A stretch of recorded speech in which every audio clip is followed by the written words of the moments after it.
I'm recording my homily for the 18th Sunday in Ordinary Time. This is 2019. I suppose that our readings today, even though I didn't really mention this on Sunday, I suppose they tie in with the theme that I've been getting at with Mary and Martha, right? So Mary's very balanced. She's in tune with Jesus. She's very balanced spiritually. She's in tune with her faith. And then in this moment where Martha's working, the problem is she's very anxious. She's very anxious and worried, and she's not quite a balance there. But she's concerned about the things that need to be done, the things that are happening, right? And I want to, I guess, go along with that theme in terms of what the gospel was about this weekend, which was you have this man in this parable, and he's, just to back up actually a little bit. So a man comes up to Jesus and he says, Jesus, tell my brother to give me my share of the inheritance. And Jesus is perturbed by this. He's like, don't get so consumed. Don't become possessed by possessions. The term he uses, don't be greedy. Don't be greedy. Don't think that that's going to make you happy. Now, he uses a parable, and the parable is about this guy who just has lots and lots of stuff, and so his solution is to build more storage so that he can have lots of stuff, thinking he's in control, thinking he's happy, and then boom, right? His life's over. Now, did he fulfill his ultimate purpose in life by storing up stuff? Okay, so a lot of challenges for us in this. I think if there's any section of the gospel that is written for that, when Jesus spoke it and when it was written, they were thinking of the United States of America in 2,000 years, because we've never had a culture, we've never had a community that's had more stuff and more success materially than us. Nobody else in the world has ever had that. Is that a bad thing? No, not necessarily, not at all. Is it a good thing? If it's understood in proper context and we live correctly. But the problem is that it's tempting, it's always tempting to become possessed by stuff. We are swimming in stuff, if we're really honest about it, right? Clothing, cars, house, money, electronics. We're just consumed with stuff. Now, in my confirmation class, I was having a conversation with one of our students a while back, and she was saying, you know what, Father, if I don't have my cell phone on me, if I don't have it on me, I start having panic attacks, right? Now, what happened? Now, she was just being very sincere. In some ways, I wasn't mad at her or anything like that. I felt kind of sorry for her. But I could actually understand, because I think in some ways, in my materialism, I do the same thing. Now, what's happening? At some point, we lose a piece of our humanity when we think that we need a material thing in order to be safe, in order to be secure, in order to be happy, in order to be at peace. We sacrifice a piece of our humanity when we do that. We become less human. We've negotiated our humanity out to some material thing. And so, for this particular person, that was her cell phone in that moment. And I think a lot of people can actually relate to that. We've become addicted in some ways to the cell phone, and so we think our happiness, our security, et cetera, is tied to that material thing. A while back, I knew someone who was, they were living in their home alone, but they were in the process of being moved into an assisted care facility, a nursing care facility. And she was very much an extrovert, so I think she was going to do just fine in that nursing care environment. She needed friends, she loved talking to people. The problem was, in her home where she was currently living, she was so desperately lonely.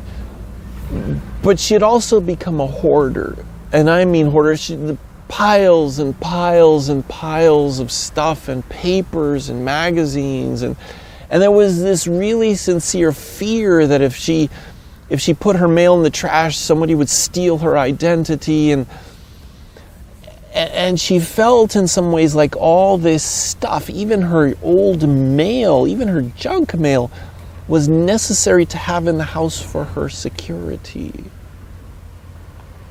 Now, there was something that had happened in her life where she had perhaps in some ways sacrificed a piece of who she truly was, her humanity, and relinquished it to this material stuff.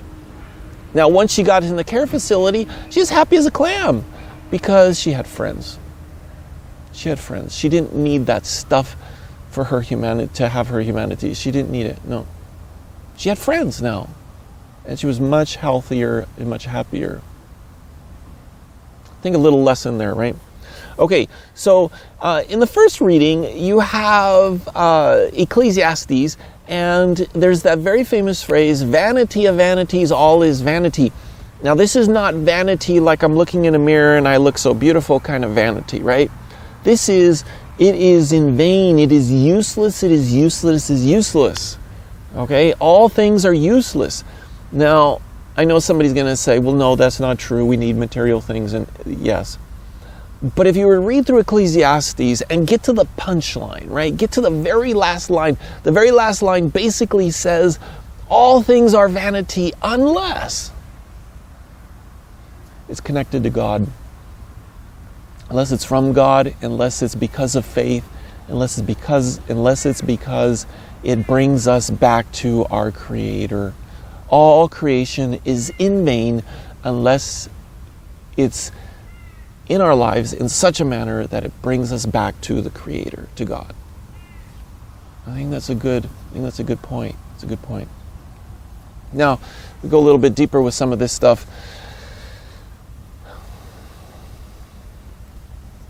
Humanity.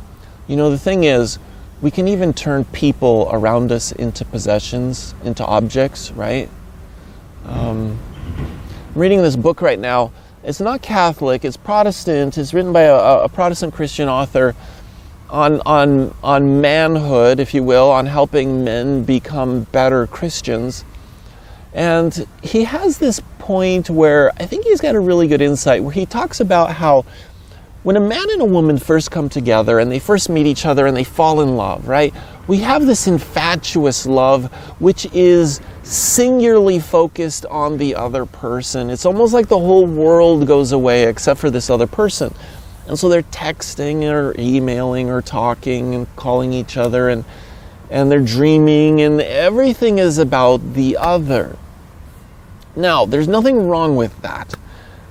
But the problem is, this ties into our culture, is if that love never really becomes a true love, if it never matures, and they only focus in on each other and think that each other's necessary for their happiness, they begin to sacrifice a piece of their humanity to that other person, in a sense, to that other object, in a sense, and they will, in the end, destroy that relationship. That relationship cannot sustain itself if all they have is, in a singular way, each other, because what they've done is they've turned each other, in some ways, into a god. Sometimes I see this with older couples when their spouse dies, and they're just crushed. They're just absolutely crushed. Now, it's fine to grieve. I'm not getting at that.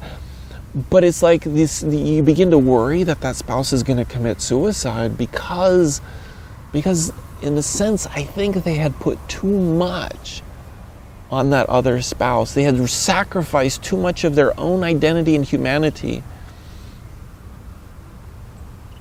So what the author says is that in a healthy relationship, in a strong relationship, in a beautiful marriage, the man continues to be attractive to the woman and vice versa when he demonstrates that his humanity is fullest in showing love to others as well. And I would include in that having a mission. And a term I suppose I could use also is when that man, again, just in this case, when the man demonstrates that he is a hero in the context of his life. He doesn't have to be a hero to anybody else, but in the context of his life. Now, the Catholic term we'd use for this is that he's living a life of holiness. He finds the essence of his humanity in his faith, his relationship with God, in his neighbor. He's doing things around in the community And so his wife finds great joy, obviously when there's a balance to all of this, right? But his wife finds great joy in seeing the fullness of his humanity lived out, and is not dependent on her or her opinion of him. She doesn't need to carry his humanity. She doesn't need to keep him going. And all of that vice versa with the wife. I think he's got a point. I really do. I think he does. How with material things we can sacrifice our humanity. Now, for some people, it might be clothing. You know, you think of sometimes like teenagers when and I remember this from way back when someone in my family was it's just a little dumb example, but somebody was getting ready for school and she needed to have a certain type of clothing, but it was all dirty. And so mom said, well, why don't you just wear this? And she was horrified because it's like, she was afraid what her friends would think, that she's like out of style or out of fashion. She had sacrificed a piece of her humanity to her friends. And her clothing was necessary, the style of her clothing was necessary to maintain that. Okay, not so good.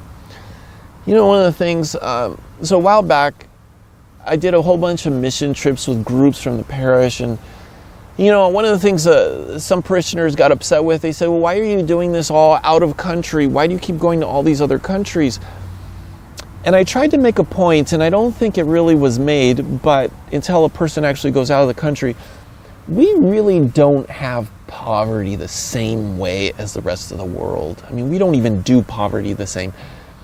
Poverty here is, as Mother Teresa said, is different. It's more internal. It's spiritual, it's internal. It's not necessarily because of stuff. We're swimming in stuff. We're drowning in stuff in the United States, in food and clothing and all this stuff. But that's not necessarily the case in other parts of the world. So we went on this one mission trip to Haiti. And when we were in Haiti is the poorest place I've ever been.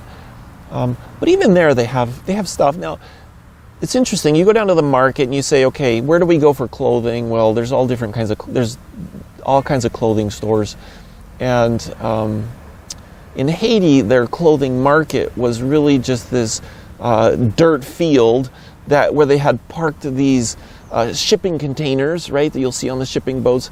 And they would open them up and bring out all this clothing and just pile it out in stacks of clothing. It's all used, and it's all from America, right? It's all from us. And so, you know, when you see kids running around down there and they've got a t-shirt for Notre Dame and they got a t-shirt for Coca-Cola and Nike, and it's all our stuff, right?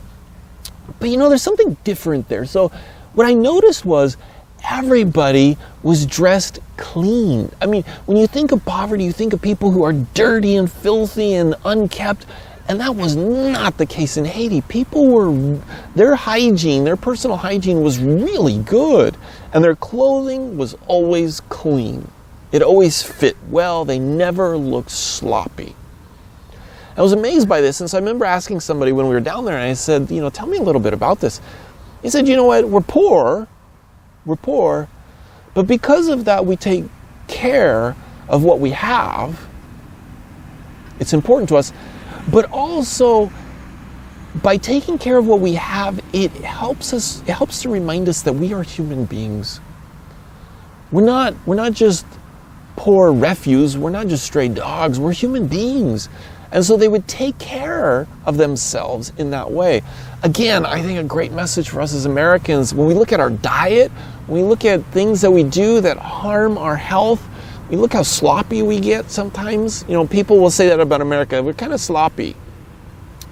We say, is it because we're losing a piece of our humanity in some ways to something?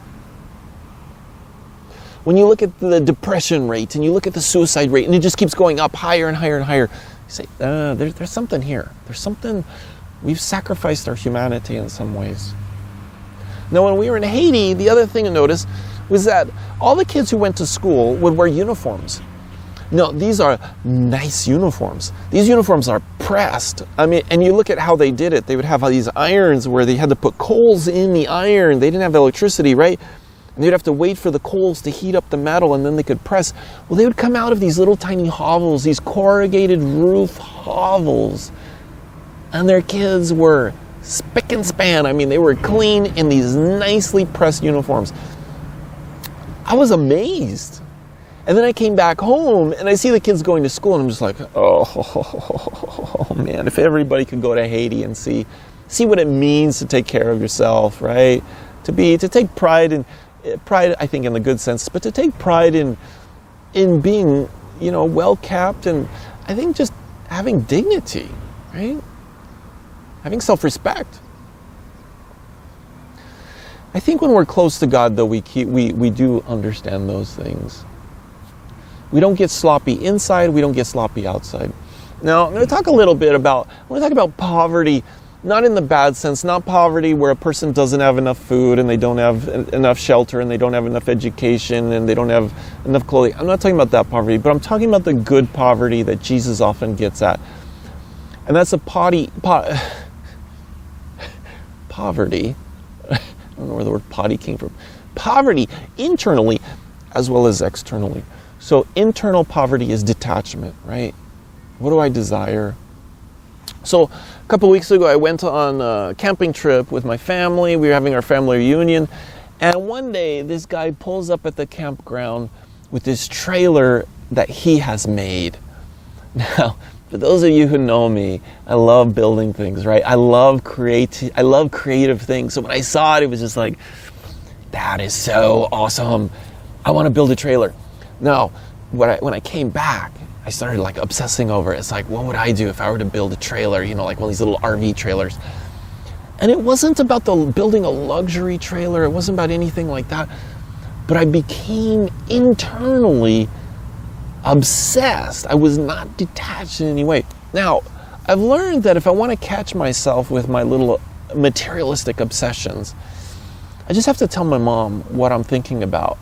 And if within 10 seconds her eyes just glaze over, right? I know it's foolish because it's all about me. It's all about some selfish little materialistic thing that I got going on in my life. And it's really hard for me to break out of that sometimes, the materialism within me. Well, when I go through those moments, I realize I sacrifice a piece of my humanity to this thing.